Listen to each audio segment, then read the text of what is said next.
Now, I think that Africa doesn't matter that much on strategic grounds.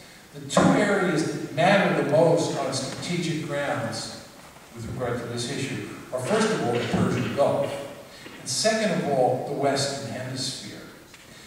And I think what's going to happen is that the Chinese, assuming they continue to grow, are going to become more involved in the Middle East or the Persian Gulf than they have been in the past. I believe if the United States continues to have terrible relations with Iran, what you're going to see is that Iran and China are going to come together. Then you begin to run into the possibility that China will station military forces in the Persian Gulf. And then you have to think about how the United States reacts to that. I want to be very clear here, when you think about this question of China, you don't want to think about the Chinese military today. We're not talking about China today. We're hypothesizing a situation 20, 25 years down the road where China turns into something like a giant Hong Kong. And it's got one heck of a lot of economic might. You understand that a country that has 4 times the population of the United States, if it has a per capita GNP that looks anything like, say, South Korea or Hong Kong, it'll have a much larger GNP than the United States. The Soviet Union, at the peak of its power, had roughly 1/3 the gross national product of the United States. Think about that. The Soviet Union, which gave us all that trouble, had roughly 1/3 the gross national product of the United States. We're hypothesizing a situation here where you may have a country that has 4 times as many people and has twice the gross national product. You can generate a lot of military forces. You can generate a lot of power projection capability. That's what we're talking about being up against. And by the way, just to add to this, I think I think a case can be made, a plausible case can be made, that China will eventually be so powerful that we will have to concede the fact that it dominates Asia. I was recently in Korea, and Korea is very small compared to China. It lives right next door to China. In a scenario where China continues to grow by leaps and bounds economically, you will eventually reach the point where Korea will have no choice but to succumb to Chinese pressure. Many people believe, by the way, we're rapidly approaching that point with regard to Taiwan. Many people believe that by the year 2020, we will not be able to defend Taiwan. China is a giant aircraft carrier. It's got huge numbers of ballistic missiles aimed at Taiwan. It has submarines that can operate in the Pacific Ocean. It's going to be very hard, if not impossible, for the United States to defend Taiwan. I'm just trying to make the point here that what we're talking about is a situation where China is militarily much more powerful in the future than it is today. That's the scenario. Today, China is effectively a paper tiger. But that's not the world we're hypothesizing here. That brings us back to your point. Then you begin to think about the Chinese stationing forces in places like Iran, which is the Persian Gulf. This will not make the United States of America happy. And the worst scenario, getting back to the Monroe Doctrine, you all know about old Chavez down there in Venezuela. You know, we have bad relations with the Venezuelans. There's a lot of oil in Venezuela. And what if the Chinese strike up an alliance with Venezuela or some other country in the hemisphere somewhere down the road? And what if the Chinese decide, at the invitation of a Venezuela or another country in the Western Hemisphere, to station Chinese military forces in the Western Hemisphere? So you think we're the only ones who can play that game? You think it's okay for us to stick forces in Korea and Japan and so forth and so on, but the Chinese can't play that game? I believe they'll play that game, just the way we play that game. And that's what scares us. So I think as long as they're just making investments and they don't have the ability to control the slots, the sea lanes of communication, it's not a big problem. But I think if you begin to think about all the dimensions of this problem in a world where they're much more powerful tomorrow than they are today, you can posit some reasonable scenarios that are really very scary. Yes, ma'am. In your view, would economic ties, strong economic ties between China and the United States perhaps force their leaders to be more conciliatory with each other, or do you think that will all be outweighed by considerations of security and fear? Yeah. When I went to China in 2004, and I gave the talk there probably about 25 times that I gave to you tonight. The argument that was most frequently used against me was the argument that this gentleman just laid out, which is the economic interdependence produces peace argument. And the idea basically is that China and the United States are both hooked on global capitalism. They're both getting rich. They're economically interdependent. And who in their right mind would kill the goose that lays the golden eggs? Right? That's the basic argument. And I do think that there is an element of truth to that argument. I do think that in the world of economic interdependence, there's no question that in certain circumstances, states will tone down their aggressive behavior because of the logic that you just laid out.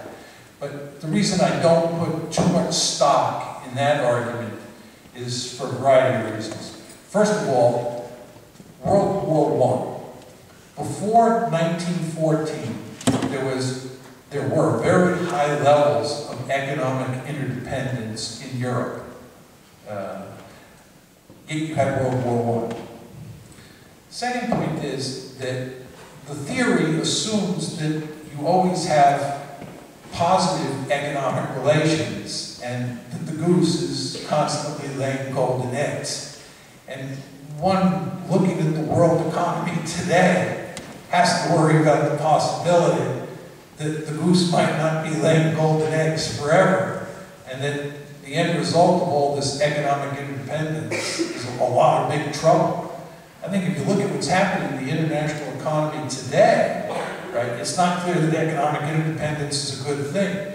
We're all really scared about Greece defaulting because of the effects it will have on German and French banks and the effects that will have on American banks. There was a piece in the Wall Street Journal, I think it was on Wednesday, that was talking about the economic problems in Argentina. It made the point that Argentina is having economic problems because Brazil is having economic problems. And Brazil is having economic problems in large part because of what's going on in Europe and the fact that Brazil and Europe are so tied together. So the point that I'm trying to make to you is that the basic logic that economic independence produces a positive situation might not prove to be the case. My most important counter to that position is that this is really a test of how you think about the balance between politics and economics. And what economic interdependence theory says is that economics trumps politics. And I actually believe that in most cases, politics trumps economics. And the case I would use to illustrate this is Taiwan. The Chinese have made it very clear that if Taiwan declares its independence, they will go to war over Taiwan. In other words, if tomorrow Taiwan would declare its independence, China will go to war. And China understands that this would have huge economic costs. It would be an economic disaster. But the Chinese say they will do it anyway. And they will do it because Taiwan is of such political importance to them. What the Chinese are saying is that in this case, and I believe there are other cases, politics trumps economics. And it's for that reason that I'm not too sure that theory has that much weight when push comes to shove. Yes, ma'am. Thank you so much, Dr. Mearsheimer, for coming. It's an honor to have you here. So your theory predicts that other states in the region are going to react the same way that states in the Western Hemisphere did to America's goal of regional hegemony. So it's in our interest to kind of encourage the opposite behavior, right? We want balancing to occur in China's region versus this bandwagoning, which your theory predicts. So what are ways that America can encourage balancing in the region, in your opinion? I don't think, in general, we have much to encourage balancing. What we have to do is depend on the Chinese to simply scare the living bejesus out of their neighbors and push them into our arms. Over the past 2 years, not so much over the last year, but over the past, let's say, 2 years, with some exceptions this year, the Chinese have done a number of things that have really scared their neighbors, and they have pushed them towards the United States. So we are in very good shape, and as China gets more powerful and it barks more and more about the South China Sea or the Yellow Sea or the Senkaku Islands, that will serve to push the Japanese, the South Koreans, and others into our orbit. I think the really interesting question is how we should deal with countries that look like they are now allied with China, but which we might be able to peel off. And the case you want to watch, you should watch this in the newspaper over the next couple of years, is Burma. Right? The United States understands that Burma is of enormous strategic importance to China. And it appears now that the Burmese are beginning to loosen up their political system. And you can see the United States maneuvering to form better relations with Burma. Because if we can make sure that Burma is part of the balancing coalition, that would be much to our advantage and to China's disadvantage. So we'll do all sorts of things there. With regard to Indonesia, I won't get into this, is an area, is a country that's of huge strategic importance.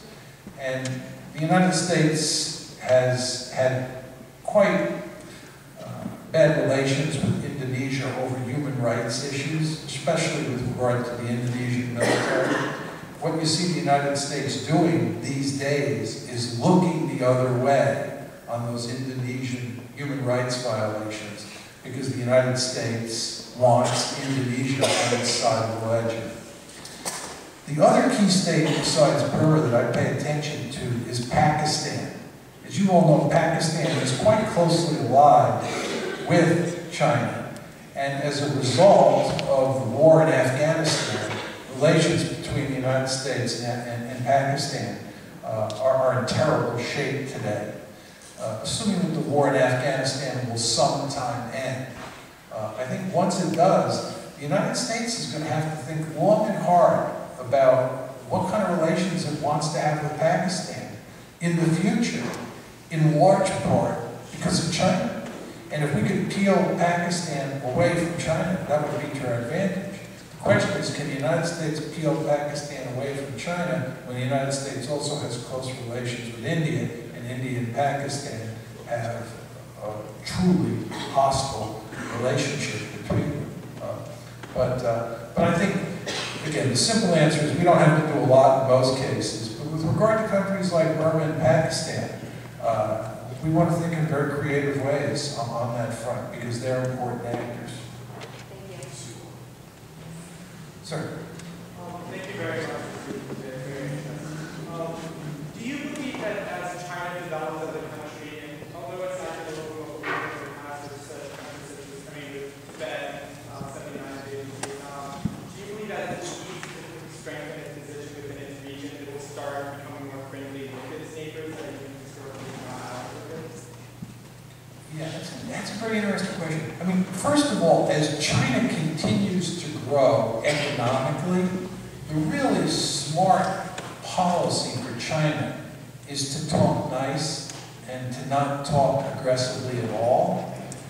But the Chinese have not behaved that way over the past 2 years.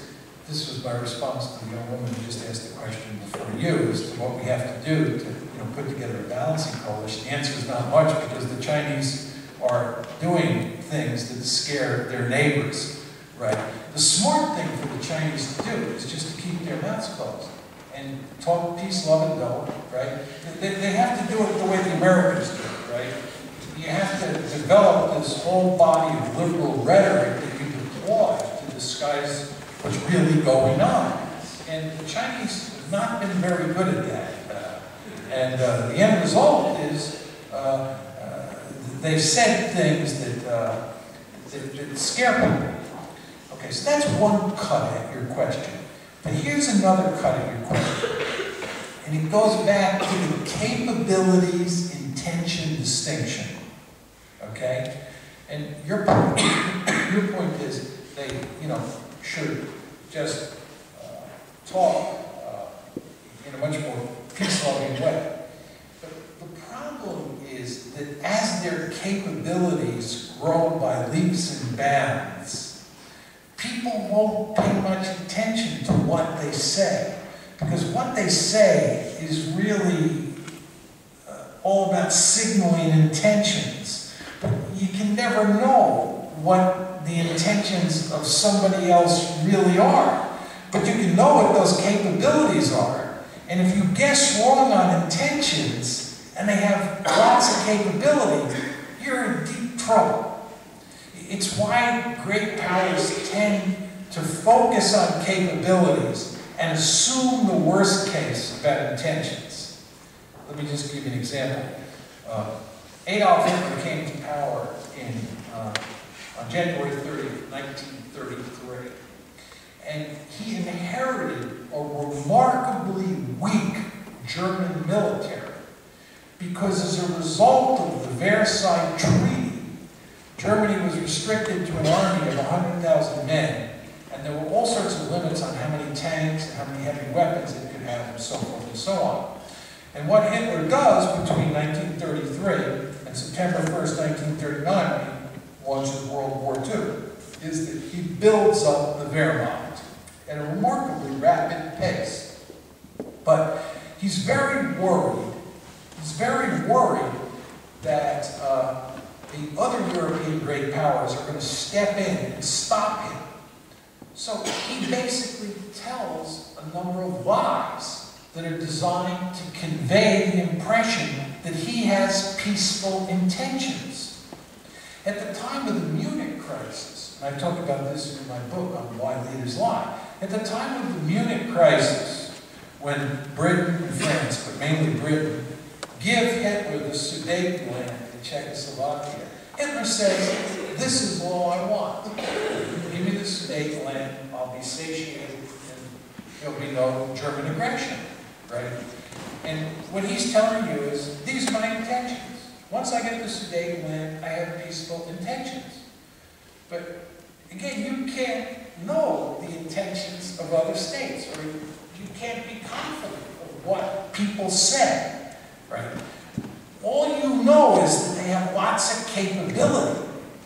So, the counter to my argument that China should just keep quiet and talk in terms of peace, love, and go, the counter to that is that it ultimately doesn't matter. It may buy you 2 or 3 years, but ultimately, as China turns into Godzilla, right, everybody will balance anyway, simply because it has so great a set of capabilities, and you can't be certain about its intentions. Right? So that's the basic logic there.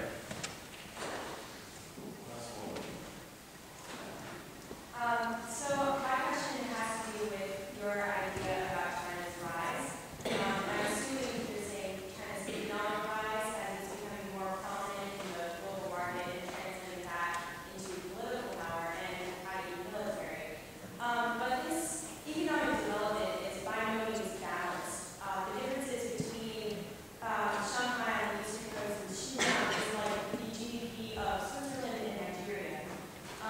So my question is that China has to deal with a lot of internal growing pains and has to kind of balance its own domestic politics.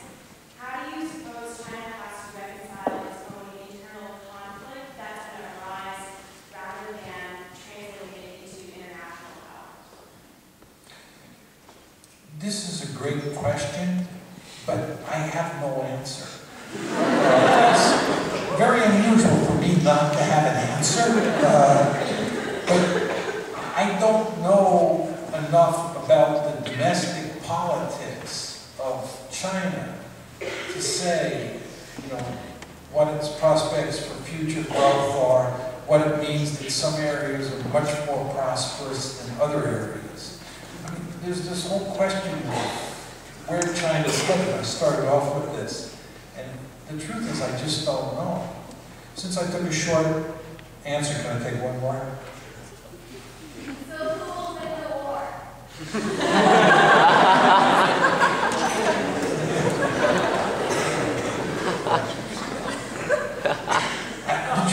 You know, I saved all the hard questions for the end. Well, first of all, I'm not saying that there will be a war, but a lot would depend on, you know, what the scenario looked like. I was talking to some people today about this. Just talking about what are the similarities and differences between the Cold War and a potential security competition between China and the United States. As many of the older folks, me included in the audience, remember, during the Cold War, the focus of the competition was Central Europe. Most of the Soviet Union's military power was arrayed in Eastern Europe. And this is why we worried greatly about the conventional and nuclear balance of forces between NATO on one hand and the Warsaw Pact on the other. When we used to run war games during the Cold War, what we would invariably do is we would swing many of the forces that were in Asia out of Asia and bring them to Europe in the event of a war between the United States and the Soviet Union, because the Central Front was the center of attention. Now, what's very important about that is we had this focal point where if a war had broken out, it would have been World War III with nuclear weapons. And that was such a horrible thought that it was really extremely unlikely that it would ever happen. Going back to war games. When we ran war games during the Cold War, it was impossible in war games to get a war started in Central Europe. Because whoever was playing the war game, whether they're on the Soviet side or the American side, understood what the consequences of a war in Central Europe might be. And therefore, as soon as the crisis began to get ratcheted up, everybody went to great lengths to dampen it down. So we couldn't get wars started in Central Europe. So what I'm telling you is that because the forces were face-to-face and armed with nuclear weapons on the Central Front, it was in many ways a very stable situation, right? The situation in Asia is much different and it's much scarier in one sense, but less scarier in another. There is no Central Front. When you begin to think about how a war might break out, to answer your specific question, first of all, there's Korea. Most of you young people in the audience probably don't know this, but the United States and China fought each other in the Korean War. The war started out with North Korea invading South Korea. Very quickly, the war turned into a war between the United States and China. You ever think about Korean unification? Korean unification is a really thorny issue. It's a really thorny issue. Because a unified Korea means that South Korea will be in charge, and that Korean state will be on the border with China. And that South Korean-dominated state will be an ally of the United States. Last time we crossed the 38th parallel, that's what brought the Chinese in. Right? So you can hypothesize a situation where we get sucked into a war in Korea. Then there's Taiwan.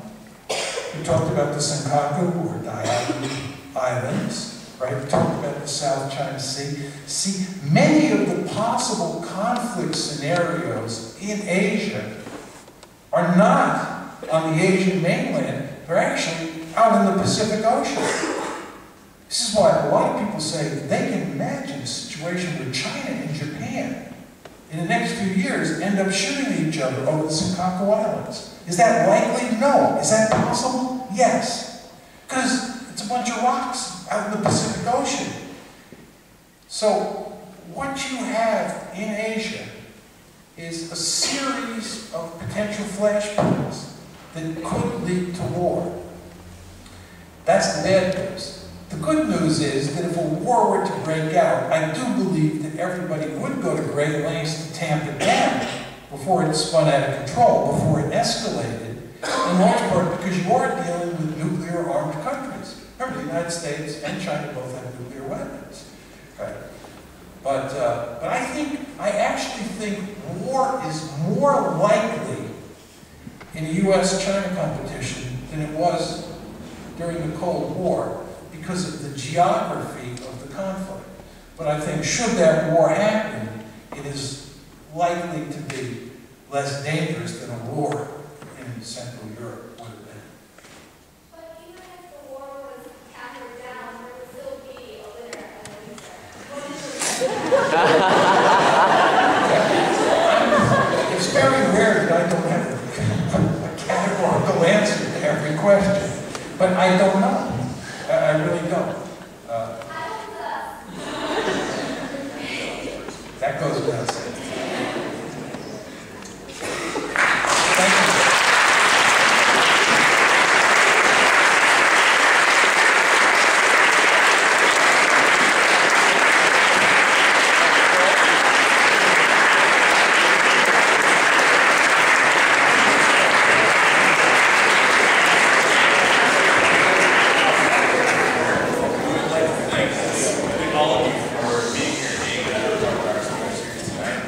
Special thank you to Dr. Mearsheimer for an incredible lecture.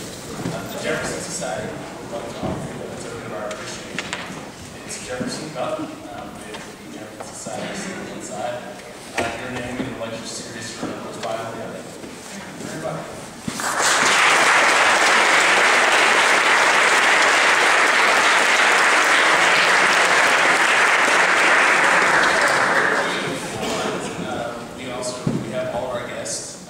Sign our roll books, so if you wouldn't mind.